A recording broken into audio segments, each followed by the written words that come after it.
All around the city centre is a black belt of slum houses, built tight and squat all on top of each other.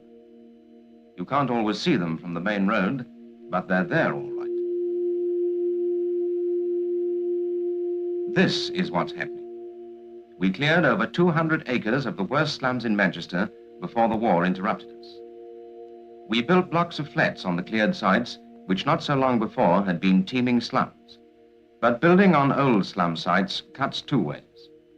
Though the flats are new, the district is old and overcrowded, and as many people had to live in the new flats as used to live in the old slums.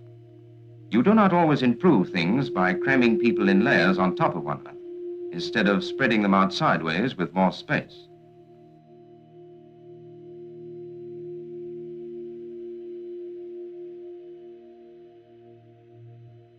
See here on the map.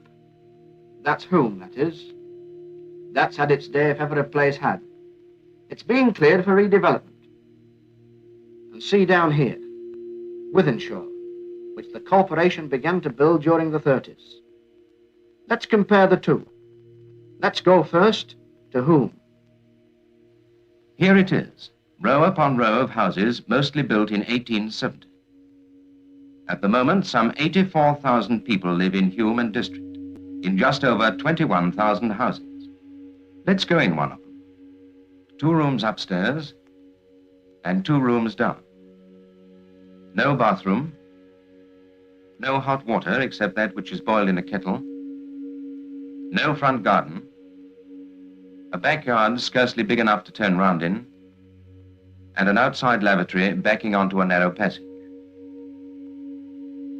Now look at this bit of Wythenshawe. 3 bedrooms upstairs, 1 or 2 living rooms downstairs, a kitchen, a bathroom, and a lavatory. And each house has its own garden. In Hulme, the houses are all the same size. But at Wythenshawe now, things are properly thought out. There are special flats for spinsters if they want to live on their own, and special dwellings for the old people if they want them. If you look out of the front windows of Hulme, this is what you see. And the back, this. At Wythenshawe, the layout has been planned so that you can see the garden and trees and sunlight. There's the whole atmosphere of the place to think of. In the center of the city, there's smoke and dirt everywhere. Smuts and grime coming out of the coal fires in the homes and fumes and chemicals from the industry. The toll from smoke is too high to let it go on unchecked. There are 84,000 people living in the Hulme area today, and you have seen the kind of places they have as homes. Step by step, as the old slums are pulled down, we are going to build houses for families with children, as well as building flats for those who prefer them. All the small industries that litter up Hulme today will go to areas reserved for them elsewhere. We shall have to reduce the population step by step to 27,000. So 2/3 of the people will have to move elsewhere to give the remainder a chance to breathe.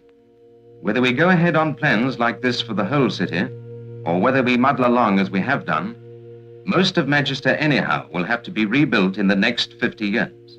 Because Manchester's falling down, decomposing in front of our very eyes. Will people themselves pay the price? Do they realize that they will have to move elsewhere?